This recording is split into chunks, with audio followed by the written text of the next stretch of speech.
ہجرت کی رات میرے نبی نکلے تو ابو بکر کبھی آگے چلتے کبھی پیچھے چلتے، کبھی آگے چلتے کبھی پیچھے چلتے۔ آپ اپنے پنجوں کے بل چل رہے تھے کہ پاؤں کے نشان نہ پڑ جائیں اور کھوجی نہ دیکھ لے، تو پھر آپ نے فرمایا ما لک یا ابا بکر، ابو بکر کیا ہوا ہے؟ کبھی آگے آ جاتے ہو کبھی پیچھے ہو جاتے ہو۔ کہا یا رسول اللہ، جب مجھے خیال آتا ہے آگے کوئی چھپا ہوا دشمن وار نہ کر دے تو میں آگے ہو جاتا ہوں کہ میرے اوپر آئے آپ پہ نہ آئے، اور جب مجھے خیال آتا ہے پیچھے سے کوئی آ کے حملہ نہ کر دے تو میں بھاگ کے پیچھے ہو جاتا ہوں کہ آپ کے اوپر وار نہ آئے میرے اوپر آئے۔ اور پھر جب غار ثور پر پہنچے، جبل ثور، تو آپ چڑھ نہیں سکتے تھے، ساری انگلیوں سے خون نکل رہا تھا، جو کہ آپ ایسے چلے تھے ایسے۔ ابوبکر نے کندھے پہ بٹھایا اور پورا پہاڑ طے کیا، اوپر لے گئے، آپ کو باہر بٹھایا، سارے سوراخ بند کیے، اور اس کے بعد سوراخ زیادہ تھے تو پگڑی کو اتارا، اس کو پھاڑ کے سوراخ بند کیے، پھر اس کے بعد سوراخ زیادہ تھے، کرتے کو اتارا اور پھاڑ کے سوراخ بند کیے۔ ایک جس میں سانپ تھا وہاں اپنی ایڑی کو رکھ دیا، کہا مرحباً یا رسول اللہ۔ آپ اندر آئے تو اندھیرا تھا، آپ کو پتہ نہیں چلا، جب تھوڑی سی روشنی ہوئی تو آپ نے دیکھا نہ کرتا نہ پگڑی۔ ابوبکر مالک، یہ کیا ہوا ہے؟ تیرا عمامہ کدھر ہے؟ تیرا کرتا کدھر ہے؟ تو کہا یا رسول اللہ یہ سوراخ تھے، مجھے ڈر ہوا کہ ان میں کوئی چیز آپ کو تکلیف نہ پہنچائے، تو میں نے اپنے کپڑے پھاڑ کے سوراخ بند کیے ہیں۔ تو ایک دم میرے نبی رونے لگے، وہ ہاتھ اٹھا کر کہا یا اللہ میں ابوبکر سے راضی ہوں، تو بھی اس سے راضی ہو جا اور اسے جنت میں میرا ساتھی بنا دے۔ تو ایک دم جبریل آئے، یا رسول اللہ، اللہ تعالیٰ فرما رہے ہیں ہم ابوبکر سے راضی ہو اور جنت میں آپ کا ساتھی بنا دیا۔ انہوں نے میرے نبی کی زندگی کو یوں سچ کر دکھایا۔ موسیٰ علیہ السلام کی قوم کو اللہ نے کہا جاؤ ملک شام جا کے عمالقہ سے لڑو،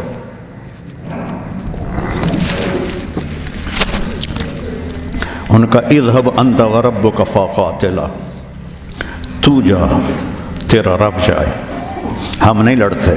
اور بدر کے لیے جب آپ نے پوچھا بولو کیا کرنا ہے، تو مقداد ابن اسود نے کہا اذا لا نقول كما قالت بنو اسرائیل اذهب انت وربک فقاتلا بل نقاتل امامک وخلفک وعن یمینک وعن شمالک۔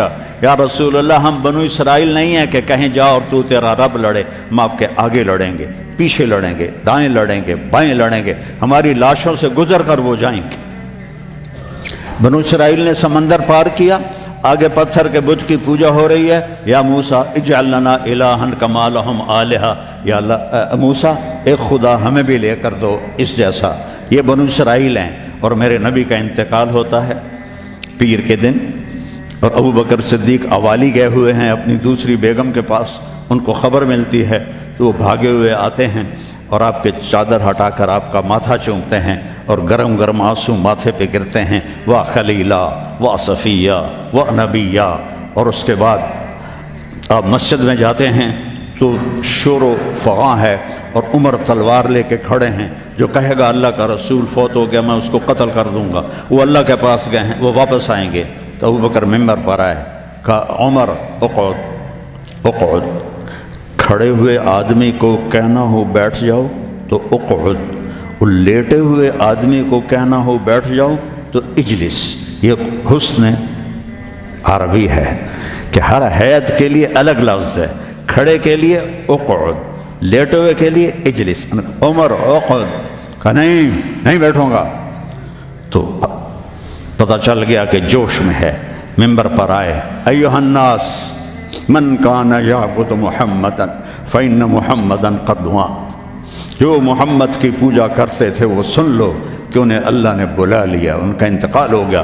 ومن کان یعبد اللہ فإن اللہ حی لا یموت، اور جو ایک اللہ کی پوجا کرنے والے ہیں ان کا رب زندہ ہے، موت سے پاک ہے۔ میرے نبی نے ایسے لوگ تیار کیے جنہوں نے میرے نبی کی زندگی کو سچ کر دکھایا اور جانوں کے نذرانے پیش کر کے آپ کی زندگی کو دنیا میں زندہ کیا۔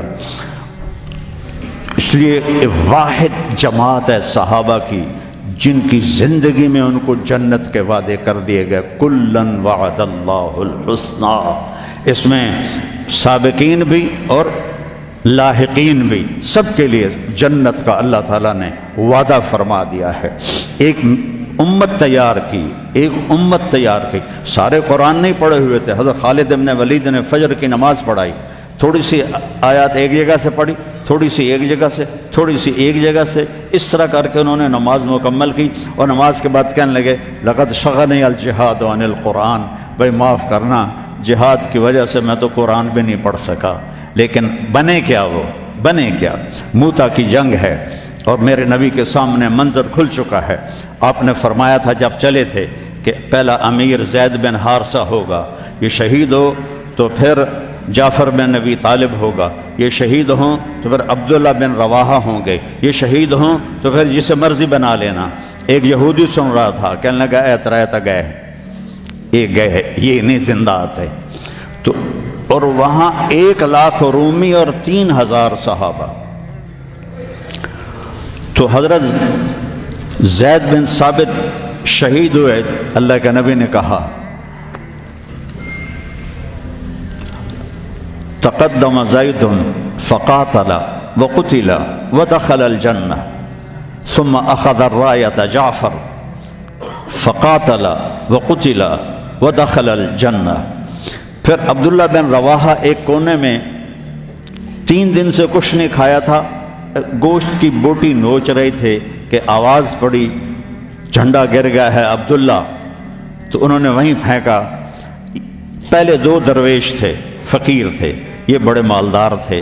پہلے 2 مہاجر تھے، یہ انصاری تھے۔ 4 بیویاں تھیں، باغات تھے، غلام تھے۔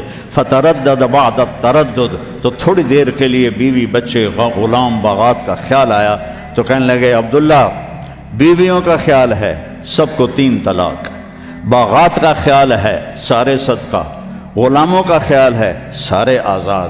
اقسمت یا نفس لتنزلن کارہۃ او لتطاوعن ان اجلب الناس وشد الرن ما لی اراک تکرہین الجنہ قد طالما قد کنت مطمئنہ هل انت الا نطفۃ فی شنہ۔ اے عبداللہ کافی زمانہ گزر گیا ہے زندگی گزارتے ہوئے، چل اپنے ساتھیوں کے ساتھ مل تو بھی۔ اور جھنڈا اٹھایا اور آگے بڑھے، اور آپ نے فرمایا اب عبداللہ نے جھنڈا اٹھایا اور آگے بڑھے اور قتل ہوئے، اور پھر آپ خاموش ہو گئے تھوڑی دیر کے لیے۔ انصار کہنے لگے کہ ہمارے اوپر قیامت ٹوٹ پڑی کہ کیوں رک گئے، کیوں رک گئے؟ دونوں کی دفعہ تو فوراً فرمایا، اب کیوں رک گئے؟ پھر آپ نے کہا وَدَخَلَ الْجَنَّةَ۔ تو انصار نے عرض کی یا رسول اللہ آپ رک کیوں گئے تھے؟ کہا وہ تھوڑا سا اس کے دل میں کھٹک آئی تھی، اس لیے جنت میں جانے میں تھوڑی دیر ہو گئی۔ اب جھنڈا گر گیا، ثابت ابن اکرم نے جھنڈا اٹھایا، کون لے گا یہ جھنڈا؟ انہوں نے کہا تو لے، تو بدری صحابی ہے، تو لے گا؟ نہیں میرے بس کا نہیں ہے۔ کسی نے آواز دی خالد کو دو۔ خالد کی پہلی جنگ تھی، صلح حدیبیہ کے بعد ایمان لائے، اور ان کی پہلی جنگ تھی۔ وہ فرمانے لگے بھائی میں تو ابھی مسلمان ہوا ہوں، کسی اور کو جھنڈا دو۔ کہا نہیں، سب نے کہا بس خالد خالد۔ انہوں نے ایک ہاتھ میں جھنڈا لیا، دودھ جب یوں تلوار کو جب اٹھایا نا، تو میرے نبی نے فرمایا ثم صلی اللہ سیفا من سیوفہ، اب اللہ نے اپنے تلواروں میں سے ایک تلوار کو نیام سے باہر نکالا ہے، اور انہوں نے ساری رومیوں کی فتح کو شکست میں تبدیل کر دیا۔ 9 تلواریں ان کے ہاتھ سے ٹوٹیں لڑتے لڑتے، اور اتنا رعب چھا گیا کہ پورے روم میں دہشت پھیل گئی خالد ابن ولید کی۔ یہ لوگ میرے نبی نے تیار کیے تھے، ایک امت بنائی تھی، یہ میرے نبی کا عظیم ترین کارنامہ ہے۔